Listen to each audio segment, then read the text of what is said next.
வணக்கம்.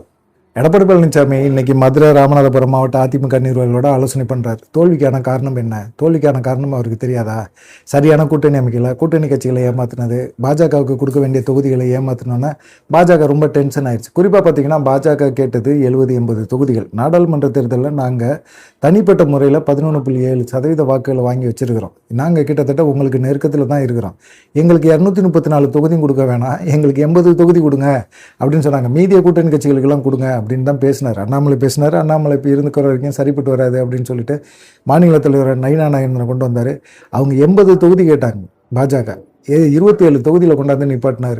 நயினா நாகேந்திரன் மாநிலத்தில் வர இருந்தனால எடப்பாடி பழனிசாமியோட அவருக்கு இருந்த நெருக்கம்.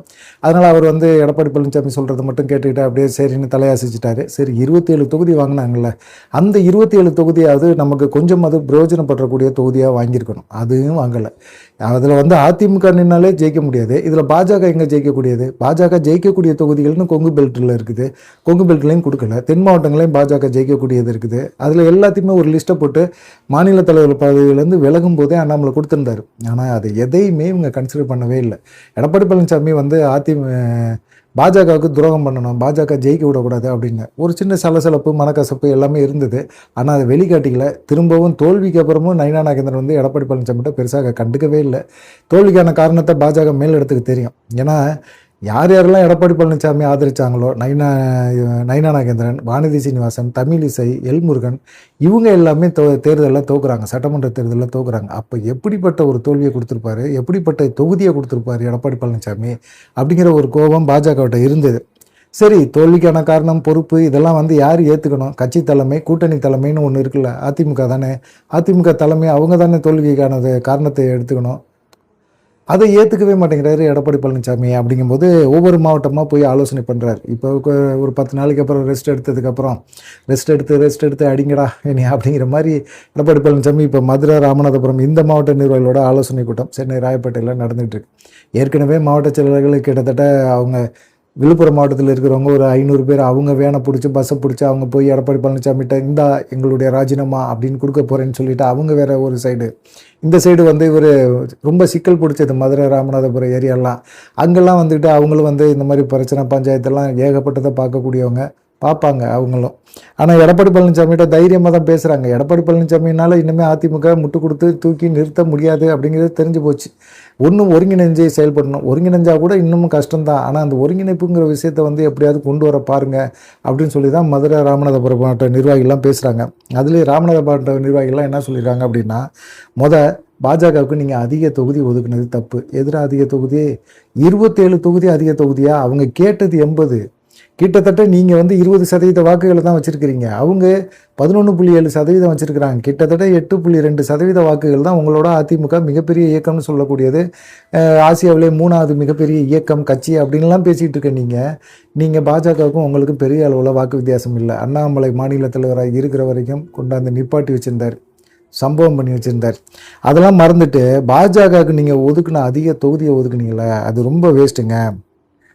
அதே போல் ராமநாதபுரத்தில் நீங்கள் பாஜக வேட்பாளர் நிறுத்தினதை விட அதிமுக நின்றுருந்தால் கண்டிப்பாக ஜெயிச்சிருக்க முடியும். நமக்கு நீங்கள் பாஜகவை நிப்பாட்டினால நம்மளுடைய ஆட்களே என்ன செஞ்சிட்டாங்க, திமுகவுக்கு ஓட்டு போட்டாங்க, அதனால தான் நம்ம தோல்வி அடைஞ்சிட்டோம் அப்படின்னு சொல்லி ஒரு காரணத்தை சொன்னாங்க. சரி, இது ஓகே தான், ஏற்றுக்கலாம் அப்படின்னு இது பண்ணார். அப்புறமா எடப்பாடி பழனிசாமி இதுக்கு பதில் சொல்லணும்ல.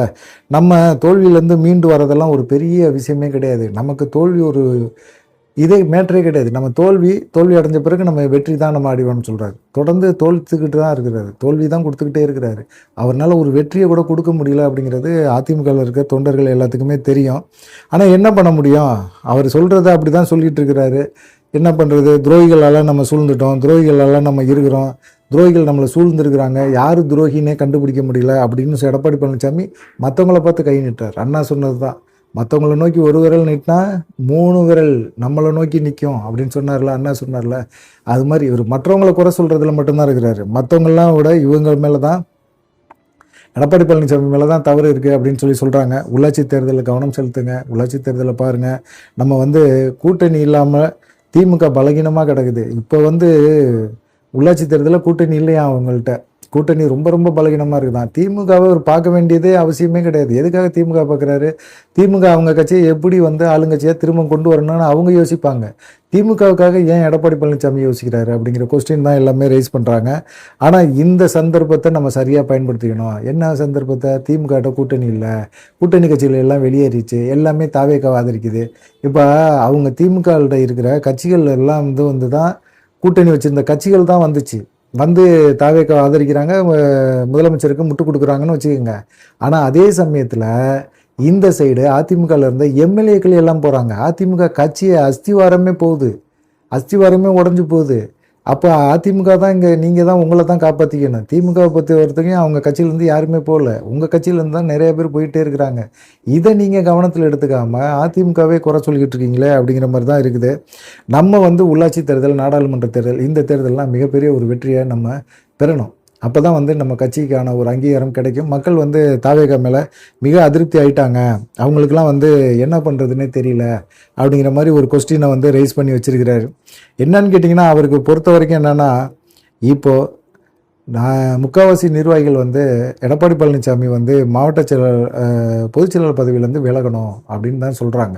அந்த பொதுச்செயலாளர் பதவியிலேருந்து நான் ஏன் விலகணும், தோல்விக்கான காரணம் என்னன்னு கண்டுபிடிச்சிட்டு அதுக்கு தகுந்த மாதிரி நம்ம செயல்படணுமே தவிர, தோல்விக்கான காரணத்துக்காக பொதுச்செயலாளர் மேலே பழிய போட்டு பொதுச்செயலாளர் காலி பண்ணணும் அப்படிங்கிற எண்ணம்லாம் வச்சுக்காதீங்க. பொதுச்செயலாளர் பதவியெல்லாம் நான் காலி பண்ண முடியாது அப்படிங்கிற மாதிரி தான் மதுரை, ராமநாதபுரம் இந்த நிர்வாகிகளோட ஆலோசனை பண்ணும்போது எடப்பாடி பழனிசாமி ஒரு முட்டு கொடுத்துருக்கிறாரு. பார்க்கலாம், இப்போ வேடிக்கை ஆரம்பிச்சிருக்குது. தென் மாவட்டங்கள் ஃபுல்லாகவே பார்த்திங்கன்னா எடப்பாடி பழனிசாமிக்கு சப்போர்ட் கிடையாது, சுத்தமாக கிடையாது. இது எடப்பாடி பழனிசாமி ஏற்றுக்கிட்டு தான் ஆகணும். அதனால என்ன பண்ணணும்? இப்போ சப்போர்ட் இல்லை, நமக்கு ஆதரவு இல்லை, நம்மளுடைய செயல்பாடுகள் இந்த மாவட்டங்களில் இருக்கிற நிர்வாகிகளுக்கு பிடிக்கல அப்படின்னா நம்ம அதுக்கு தகுந்த மாதிரி நம்மளை மாற்றணும், கட்சியை வந்து மாற்றி அமைக்கணும், பொறுப்பான நிர்வாகிகளை நியமனம் பண்ணணும். இன்றைக்கி கடம்பூர் ராஜு முதற்கொண்டு எல்லாருமே தாவேகா சைடு போகிறாங்க, தாவேகா சைடு போய் நிற்கிறாங்களே, எல்லாருமே போகிறாங்களே. இப்படி தொடர்ந்து போய்கிட்டே இருந்தாங்கன்னா எடப்பாடி பழனிசாமிக்கு யார் இருக்கா? எடப்பாடி பழனிசாமி மட்டும்தான் இருப்பார். வேணா தமிழ் மகன் உசேன் இருப்பார், கேபி முனுசாமி இருப்பார். கேபி முனுசாமி கூட ஒரு எல்லையில் போயிடுவார். சிவி சண்முகத்தை விட மிகப்பெரிய ஒரு ஆதரவு அவருக்கு இருந்துச்சா? ஜெயக்குமாரை விட மிகப்பெரிய ஆதரவு எடப்பாடி பழனிசாமிக்கு யாராவது சப்போர்ட் பண்ணாங்களா? எடப்பாடி பழனிசாமி யாராவது ஒருத்தங்க பேசுனாங்கன்னா ஜெயக்குமார் என்னம்மா வரைஞ்சி கட்டிக்கின்னு வந்து அப்படியே மைக்கு முன்னாடி நின்றுக்கின்னு அப்படியே வேட்டியை மடித்து கட்டிக்கின்னு அவர் பேசுகிற பேச்சு இருக்குல்ல, அதே எங்கள் அப்பா அப்படியே ஒரு மாதிரி புல்லரிச்சு போகும். எடப்பாடி பழனிசாமிலாம் அப்படியே சிலாகித்து போயிடுவார். சிவி சண்முகம் கொடுக்காத முட்டா பொதுக்குழுவிலே ஓபிஎஸை வந்து கரைய முறைன்னு பேசினவர், எடப்பாடி பழனிசாமிக்கு ஆதரித்தவர், அவங்கள அப்படி நம்பிக்கையாக இருந்த அந்த நபர்களே வந்து தூக்கி விட்டெறிஞ்சார். என்ன கேட்டார் ஜெயக்குமார்? எனக்கு ஒரு எம்பி பதவி, ராஜ்யசபை எம்பி பதவி கொடுங்கயா, என்னை தோக்கடிச்சிட்டாங்க, ராஜ்யசபை எம்பி பதவி கொடுங்கயா அப்படின்னாரு. சிவி சண்முகத்தை கொடுத்துட்டாரு. சிவி சண்முகம் மிரட்டி வாங்கிட்டாரு.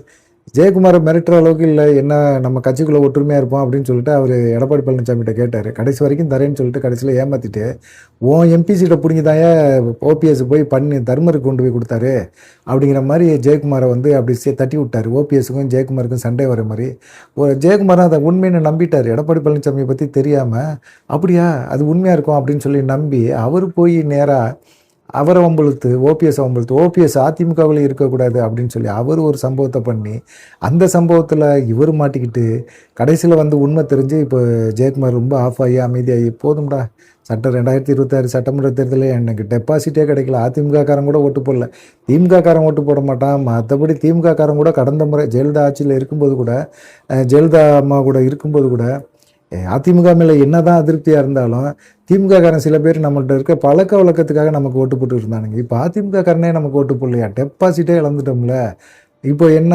எடப்பாடி பழனிசாமி தலைமையாக அவனுக்கு ஏற்றுக்கலன்னு தெரியுதுல்ல அப்படின்னு சொல்லிட்டு ஜெயக்குமார் வந்து சைலண்ட் ஆகிட்டார். இப்போ சிவி சண்முகம் எடப்பாடியோட உண்மையான சுயரூபம் தெரிஞ்சிருச்சு, இனிமேல் ஒன்றும் லாய்க்கப்படாது அப்படிங்கிற மாதிரி இருந்துட்டார். இப்போ அவரோட பிரச்சனை என்னென்னா, மதுரை, ராமநாதபுரம் இந்த சைடெல்லாம் நமக்கு எதிர்ப்பு அதிகமாக இருக்குன்னா எதிர்ப்பு இருந்தது, இன்றைக்கி பயங்கரமாக இது இருந்து பொதுச்செயலாளர் பதவியிலேருந்து ராஜினாமா பண்ணுன்ட்டு மதுரையில் இருக்கிற நிர்வாகிகள் பேச ஆரம்பிச்சிட்டாங்க எடப்பாடி பழனிசாமிகிட்ட. அதுவே அவருக்கு டென்ஷன் ஆகி போச்சு. ஆனால் இந்த பேச்சு வெளியே பரபரப்பாக வெளியே வந்த பிறகு, தகவல் வந்த பிறகு பொய் இப்போ தகவலாக வந்து பரப்புகிறாங்க, வதந்தி, இதெல்லாம் நம்பாதீங்க, அப்படிலாம் யாருமே பேசலை அப்படிங்கிற மாதிரி சொல்லிட்டாங்க. டக்குன்னு எடுத்தறிஞ்சில் மதுரைக்காரெல்லாம் எதுக்குமே பயப்பட மாட்டானுங்க, அவனுங்க டப்புன்னு அடிச்சிடுவானுங்க எடுத்த உடனே. நீ கட்சியை விட்டு விலகு, உன்னால் கட்சியை நடத்த முடியல, கட்சியை ஒரு வெற்றி பாதைக்கு கொண்டு போக முடியல, எதுக்காக கட்சியில் நீ தலைமை பதவியில் இருக்கிற, எதுக்காக இருக்கிற விலகு அப்படிங்கிற மாதிரி அவங்க பேச ஆரம்பிச்சிட்டாங்க. அதனால வந்து எடப்பாடி பழனிசாமி அது பொய் தகவல் அப்படின்னு சொல்லி உடனே மீடியாக்கள்லாம் செய்தி வந்த பிறகு அதை பொய்ன்னு சொன்னார். இப்போ ராமநாதபுரத்துலேயும் அதே பேச்சு தான். தோல்விக்கான காரணம் என்ன, பாஜகவோட நம்ம கூட்டணி வச்சது தான், அது இல்லாமல் பாஜகனால தான் நம்ம தோத்தோம் அப்படின்னு சொல்லி உல்டாவாக அவருடைய ஆதரவாளர்களை வச்சு அப்படியே உல்டாவாக பேசிட்டு அலைகிறாரு எடப்பாடி பழனிசாமி அப்படின்னு சொல்லி சொல்கிறாங்க. உங்களுடைய கருத்து என்ன? அதை மறக்காமல் கமெண்ட் பண்ணுங்கள். வீடியோ முழுசாக பாருங்கள். பார்த்துட்டு அதுக்கு தகுந்த மாதிரி உங்களுடைய கருத்துக்களையும் சொல்லுங்கள். நன்றி, வணக்கம். தொடர்ந்து நம்ம சேனலுக்கு சப்போர்ட் பண்ணுங்கள். நன்றி.